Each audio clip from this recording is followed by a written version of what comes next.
Hello नमस्कार, welcome to inculcate learning. तो education development की ब्रिटिश टाइम पे जो सीरीज़ है उसमें हम नेक्स्ट पढ़ने वाले हैं इंडियन यूनिवर्सिटी कमीशन के बारे में, जो कि 1902 में अपॉइंट किया गया था। अब 1902 के टाइम पे ये किन सिनेरियो में अपॉइंट किया गया था उनकी हम बात करते हैं।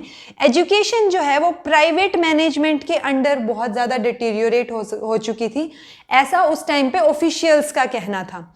प्लस ये जो प्राइवेट मैनेजमेंट के अंडर जो एजुकेशन चल रही थी, इसमें पॉलिटिकल रिवॉल्यूशनरीज बनाने की फैक्ट्री ज़्यादा बन गई है, ऐसा सबको लगने लग गया था। क्योंकि उस टाइम तक नेशनलिस्ट जो थे, जो रिवॉल्यूशनरीज थे, वो इंक्रीज होते जा रहे थे। क्योंकि बोल सकते हैं हम कि सबको थोड़ी थोड़ी अकल आनी शुरू हो गई थी, तो सब लोग चाह रहे थे कि हमें आज़ादी मिले। तो उस टाइम पे जो लॉर्ड कर्जन हैं, लॉर्ड कर्जन इस टाइम पे जो है गवर्नर जनरल ऑफ इंडिया थे। उन्होंने जो है सर थॉमस रैलिक के अंडर, इनकी चेयरमैनशिप के अंडर एक कमीशन अपॉइंट किया, जिसको रैलिक कमीशन, रैले कमीशन भी बोलते हैं और इंडियन यूनिवर्सिटी कमीशन इसलिए बोलते हैं क्योंकि ये यूनिवर्सिटी एजुकेशन के बारे में बात करने के लिए था। और यूनिवर्सिटी एजुकेशन के बारे में क्यों था? एक तो पहले एजुकेशन यूनिवर्सिटी लेवल के लिए स्पेसिफिकली कोई कमीशन नहीं आया था, क्योंकि हंटर कमीशन ने भी प्राइमरी सेकेंडरी लेवल की बात की थी, और हंटर कमीशन ही जो है पहला कमीशन था एजुकेशन को लेके। क्योंकि वुड्स डिस्पैच को हम कमीशन नहीं मानते, वो एक डॉक्यूमेंट मानते हैं। तो वो हंटर कमीशन जो है वो फर्स्ट कमीशन था एजुकेशन को लेके। लेकिन फर्स्ट यूनिवर्सिटी कमीशन की अगर हम इंडिया में बात करें तो वो ये था रैले कमीशन या इंडियन यूनिवर्सिटी कमीशन। अब यूनिवर्सिटी लेवल पे जाके ही जो है आपके थॉट्स में परिवर्तन आ रहा है ना, और आप जो है रिवॉल्यूशनरी या इस साइड पे जा रहे हैं कि आप आंदोलनकारी बनने की राह पे हैं। तो कर्जन को इस चीज से दिक्कत हुई क्योंकि ऑफिशियल्स ने बोल दिया था कि ये factories to producing political revolutionaries जो हैं, इनका काम कर रहे हैं जो एजुकेशनल इंस्टीट्यूशंस हैं। तो उसके लिए ये कमीशन बिठाया गया। जब कोई भी आंदोलन होता है तो उस टाइम पे एक कमीशन अपॉइंट करके उसको शांत करवाने की कोशिश की जाती है कि चलिए हम बात करते हैं, कि बात करने से ही जो सोल्यूशन निकलेगा। तो वही जो है कर्जन ने बड़ी स्मार्टली यहाँ पे किया कि यूनिवर्सिटी कमीशन बिठाया। अब यूनिवर्सिटी कमीशन ने रिकमेंडेशंस दी स्टैंडर्ड्स सुधारने के बारे में। अब इनकी रिकमेंडेशंस में ही हम जान सकते हैं कि इनके जो पॉलिटिकल हिडन एजेंडा था इनका, वो कैसे कंप्लीट पूरा हो रहा है वो देखिए। इनका था कि keep a watch over the living conditions of students, यानी यूनिवर्सिटी में जो स्टूडेंट्स पढ़ रहे हैं, जो रह रहे हैं, आप वो क्या कर रहे हैं, उनकी हरकतें क्या हैं, वो क्या सोच रहे हैं, उनकी थिंकिंग प्रोसेस क्या है, उन सब पे क्लोज वॉच होना चाहिए, आप उन पे ध्यान रखिए। तो ये वही हो गया ना कि अगर आप उन पे ध्यान रख रहे हैं तो आपको पहले से आइडिया हो जाएगा कि ये जो है रिवॉल्यूशनरीज टाइप के इंसान हैं या नहीं। अगर हैं तो आप इनिशियल स्टेज में ही जो है उनको सप्रेस कर सकते हैं किसी ना किसी सिचुएशन में या किसी भी तरीके से। तो ये जो इनका हिडन एजेंडा था वो मेन मोटिव था इंडियन यूनिवर्सिटी कमीशन जो है अपॉइंट करने का। लेकिन इन्होंने बोला क्या था, जो सब पब्लिक में जो दिखाया गया था ऑफिशियली, वो ये था कि एजुकेशन की क्वालिटी डाउन हो रही है, इस वजह से ये अपॉइंटमेंट हो रही है इस कमीशन की। जो और रिकमेंडेशन थी कमीशन की वो थी कि करिकुलम जो है उसमें अमेंडमेंट्स किए जाएं, फ्लेक्सिबल हो करिकुलम, और एग्जामिनेशन सिस्टम पे जो है ज़्यादा ध्यान दिया जाए, यानी कि स्टैंडर्ड्स ऑफ एंट्रेंस एग्जाम जो है वो थोड़े और टफ किए जाएं, एंट्रेंस एग्जाम है।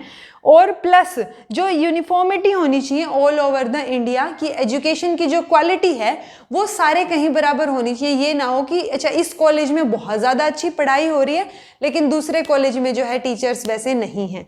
तो यूनिफॉर्मिटी होनी चाहिए जब हम स्टैंडर्ड्स ऑफ एजुकेशन की बात करते हैं। फिर इन्होंने ये भी रिकमेंड किया था कि 3 ईयर डिग्री कोर्स जो है वो यूनिवर्सिटी में इंट्रोड्यूस कर दिया जाना चाहिए। टेरिटोरियल ज्यूरिसडिक्शन जो है, ज्यूरिसडिक्शन की पावर जो है वो गवर्नर जनरल के पास चली गई थी। अब ये सारी की सारी जो है रिकमेंडेशंस थी, इन रिकमेंडेशंस को ध्यान में रख के और मोस्टली रिकमेंडेशन को जो है इंक्लूड किया गया था इंडियन यूनिवर्सिटी एक्ट में। इंडियन यूनिवर्सिटी एक्ट जो है वो 1904 में आया था। ये जो कमीशन बिठाएगा, उसके बाद जो यूनिवर्सिटी एक्ट था, ये सारी की सारी जो पॉलिसीज की बात हम कर रहे हैं ये कर्जन की पॉलिसीज के अंडर आती हैं। और कर्जन ने बड़ी स्मार्टली जो है यूनिवर्सिटीज में स्ट्रिक्ट रूल्स अप्लाई कर दिए थे इस एक्ट के थ्रू।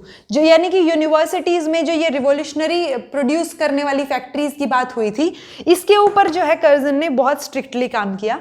तो इंडियन यूनिवर्सिटी एक्ट की जो एक्ट में लिखा था वो क्या था? पहले तो था कि यूनिवर्सिटीज में जो है सिर्फ स्टडी और रिसर्च की बात होनी चाहिए। ये इन्होंने कंपलसरी कर दिया था कि बेसिकली एजुकेशन के अलावा कोई फालतू बात नहीं होगी, आप सिर्फ स्टडी और रिसर्च पे फोकस कीजिए। दूसरा था कि नंबर ऑफ फेलोज जो है वो इन्होंने डिक्रीज कर दिए थे, प्लस जो उनका पीरियड था ऑफिस में वो भी डिक्रीज कर दिया गया था। और जितने भी अब फेलोज रिड्यूस कर दिए हैं, लेकिन उनका जो बचे खुचे भी हैं उनमें नॉमिनेशन कौन करेगी? गवर्नमेंट। यानी कि यूनिवर्सिटीज में जो काम कर रहे हैं उनमें से जितने भी पहले ही नंबर रिड्यूस कर दिया है, अनएम्प्लॉयमेंट की बात हो गई देखा जाए तो। और दूसरा जो है नॉमिनेशन कौन करेगा? उनका गवर्नमेंट अपॉइंट करेगी, उनको नॉमिनेट करेगी।